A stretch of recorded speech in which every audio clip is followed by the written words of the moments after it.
Hi, today is November 7th, 2024, and today I had a sonogram. So I've got some really fun pictures of what the baby looks like. I am 12 weeks and 6 days as of today. This is my fourth pregnancy. It has been a little bit more stressful this time around than it was with my other pregnancies.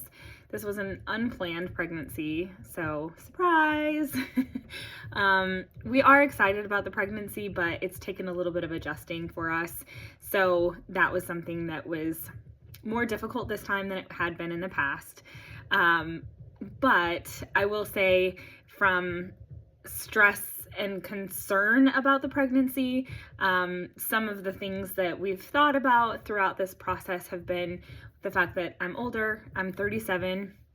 I'll be 38 when the baby's born, so I'm obviously in that advanced maternal age, or it's a geriatric pregnancy, whatever you want to call it. But with this being my fourth pregnancy, it's also my fourth C-section. So for those of you who have never had to have a C-section, congratulations. That's really wonderful. And if you can avoid it, I would recommend avoiding it, because if you want a big family and you're planning on having lots of kids, future and subsequent pregnancies that result in a C-section, or are planned C-sections because you've had previous C-sections and that's the safest way to have the baby, you can have some complications. And so when we got pregnant this time around, we called our doctor, we talked through what we should expect, and what complications can happen with a fourth C-section. One of the biggest risks, I guess, would be what's called placenta accreta, and that is essentially where the placenta attaches to the scar, and then it attaches very deeply into the wall of the uterus. And that can be very dangerous because it can cause hemorrhaging at the time of the birth. So I'm sure there's a lot more that goes into it, and I'm giving you the very simple version, but based on what our doctor explained to us, that was a complication that we were told we just need to be aware of. And looking at my post-op report from our last baby, there was nothing noted that said that there were any kind of abnormalities or anything wrong with my placenta or my uterus last time. So she didn't expect for this to be a pregnancy that would be high risk or dangerous in that way. But it is something that we have to think about and just be aware of. And based on, the fact that this is the fourth time, if we are to have a placenta accreta, they'll handle it and they'll do what they need to do. But worst case, it can be fatal if it's, if the bleed is terrible, but that's not usually what would happen. In a lot of cases, they're able to handle it without that being a problem, or they do a hysterectomy. And that's also, not something that they want to do, but it does happen. So, there's a little bit of extra care that goes into someone who has had 3 previous C-sections. So, part of, me advocating for myself was that this time around, we live in a different city. And so when I first got pregnant, my initial call to the doctor was with my previous doctor, so in the city that we lived in where we had our last baby. And so I didn't have a doctor here where we live now, and we're a few hours away from where we used to live. And so when we had the conversation about being able to continue our care in our hometown versus where we live today, it was really something that they advised against and said that we should definitely find a doctor here and proceed with our care out here rather than traveling back and forth. Not only could it be, just really inconvenient, but also it could be dangerous as we get closer to term. So that's what we decided to do.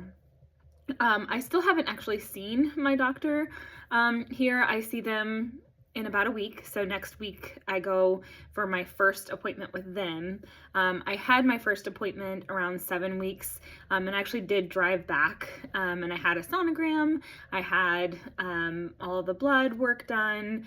They counseled me on everything, and it was really wonderful to go through that with them, where I've been seen for many, many years.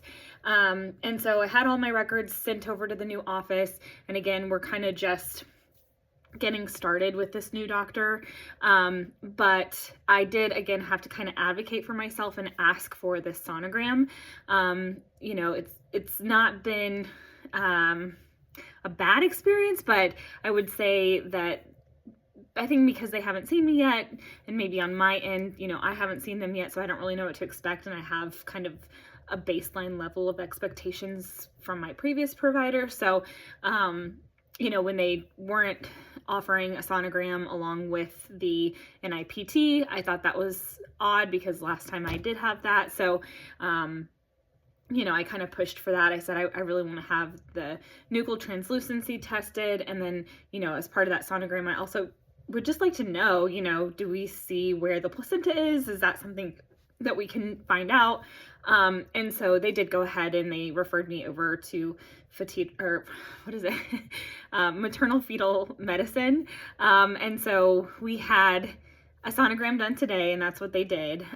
From what we can tell, the placenta is anterior, which is not great, but it looked like it was above my scar. So basically the technician that did the sonogram, she couldn't tell for sure just because it's still pretty early. I'm not quite 13 weeks yet. And so there's a lot of growth that my uterus is going to go through, and it's really a little bit difficult still to know exactly where it's going to be, because as the uterus grows, the placenta is going to potentially be in a different position. So from what we could see, not on the scar, but anterior. So we would hope for a posterior, but it did not look like it was posterior. And I actually had an anterior placenta with my last pregnancy too.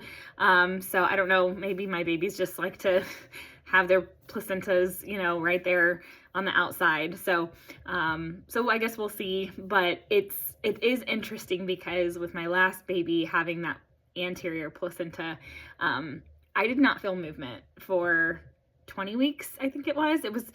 I think I started to feel like some twinges and some little things, maybe around 17, 18 weeks, but it was very, like, nothing. Like, it was definitely not how it was with my previous pregnancies. So it was closer to 20 weeks before I was getting any, like, oh, that's a kick, So we'll see how long it takes me to feel anything with this one. But either way, as long as it's not attaching to that scar, that's better. So we're hoping that everything's okay and that's not something that we're going to have to deal with. But, around the 20-week scan, when they do that, much more extensive sonogram and they can see everything, then we'll be able to know a lot more about where the position of the placenta is. So just hoping that that's going to be safe and happy and good, so that we can continue on, without any complications. So today was a good day. Again, I'm kind of feeling a little bit better.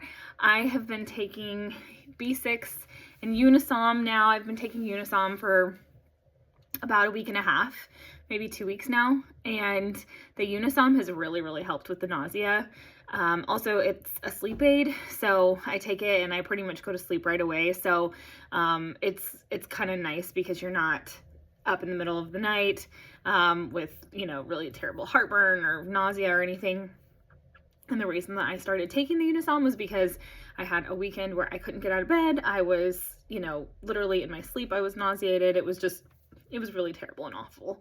So I'm really happy that I'm to a point now where I'm a functioning person again. The B6 has been helping as well. So I've been taking that throughout the day. And then at night, I take a half of a tablet of the Unisom, and that's something I've never done in any of my other pregnancies. So this was something I was like, oh wow, I really didn't realize that this would make that much of a difference, but it does help a lot. So very happy for that. Because I was feeling very terrible. And anyone who's ever been pregnant before and has experienced morning sickness, they know that it is not just in the morning. They know that it can be debilitating at times. And I've got 3 other kids to look after. I've got a full-time job, you know, and I'm a person like who just needs to feel okay, to function in the world. And so this was something that, I can say has been a lifesaver. So really glad, really glad. As far as other updates go, we told our family after we had our NIPT results come through and we could see that everything was low risk, and we found out that the baby is a boy. We decided to share that news on Facebook and with our family and friends who did not know yet. So that was super exciting and really fun. You know, this time, because it was such a surprise, it was really cute because we had like a fun little family picture that we took with all of our faces, you know, in surprise, and it was really sweet and really cute. And getting the results of the NIPT was so fun. Like, I mean, it was crazy. So that has been a really bright spot of this whole journey. So, and I could almost do like an entire video just on the NIPT. But basically the way that it all went down. So on October 25th, I went into the lab at my doctor's office, had my blood drawn. So they just do a little draw of your blood. And then once they send it to the lab, it took a few days. So I think they got it at the lab on the 29th. And so I was able to log into the portal. The company's name is Natera. So you log into Natera, and then it just says like, we've received your results on whatever day, and then you wait. And I had been on a bunch of the baby boards and things and reading the comments, and a lot of the other mothers were saying that they had gotten their results like late at night, like at 9 o'clock. And so I was like, or on the weekend, like on Sundays even. And so I was like, oh, well, you know, I could still get mine. So I was literally like checking the portal, you know, like a crazy person. I mean, I hope that they don't have a record of every time that somebody checks that portal, because I can guarantee you that people are just like refreshing, because that's exactly what I was doing. And even my kids were asking me like, Mom, have you heard anything? Mom, have you heard anything? Can you check it? So it was Saturday night. So the 25th was a Friday.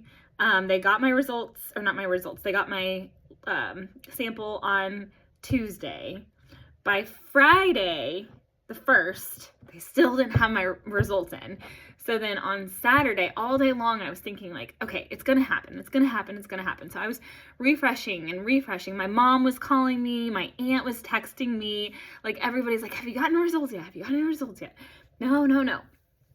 So it was about 8:15 at night, and we'd like eaten dinner, hung out. I don't know. We probably played a game or something. I can't remember. And then I'm sitting on the couch and I'm like pulling it up and refreshing it, and then boom, it pops up and it says your results are ready. So I was so excited and I freaked out and I was like, oh my gosh, you know, so I yelled downstairs, and the kids are really excited and everybody's just like so happy. So I go downstairs and I'm sitting on the couch with my family, and we are like, okay, are we ready? So we're ready. We click the button that says, you know, to view your results. And then it takes you to a freaking chat bot. And I was like, oh my gosh. And it asks you like 8 questions before it gives you the results. So, I mean, my heart was pounding. It was just, oh, what a moment. But it was really cute. And it was honestly, looking back on it, the way that it went down, and the fact that they did have a chat bot ask us all of these questions, and then just the suspense in the moment and all of us together, like freaking out, waiting for these results. It was hilarious. I mean, it was genuine. Like it was so great. So then it goes through all these questions, and then finally it says, do you want your results? And I'm like, yes. So I click the yes, and it says, low risk, everything's good. Do you want to know what this means? Blah, blah, blah. And then you're like clicking through it even more. And then finally it gives you the gender. And so then we got the gender, it popped up and it said male. And so it was really a beautiful moment, not just for me, but for the whole family. My husband and my son were high-fiving. It was just, and it was great because my daughter filmed it on her phone, and so it was really cute. We have a little video of it, and it's something we'll keep private just for us, but it was just a really sweet moment. Like it was something that I'll probably look back on, and it'll be a memory that I'll cherish forever. It was really beautiful. It was great. So I gotta tell the people at Natera that as much as in the moment I was like, give me the results, looking back at it, the way that the chatbot works was really fun. So I don't know who thought of that or if that was intentional or not, but it was definitely something that made the moment even more exciting. So thank you, Natera. That was more fun than when we did it with a different company and it was literally just a result. And the other company that we did it with our daughter, it didn't even say male, female. It just said, the chromosome, if it was detected. And I was like, what does that mean? Like, I had to think about it. So the first time I was like, I don't even know what I'm having because I couldn't understand it. I had to like Google it. So it was just funny. It was just really, this was a good experience. We had a fun time. So anyhow, that was kind of what our experience was, finding out the gender and learning that the baby seems to be healthy as far as the chromosomes and the risk factors for Down syndrome and the other, trisomy. I think they do like a few different ones, but So also exciting is we are about to start our second trimester. So that is super fun. Can't wait to get out of this first trimester. Can't wait to do an update video for you guys. And yeah, enjoy.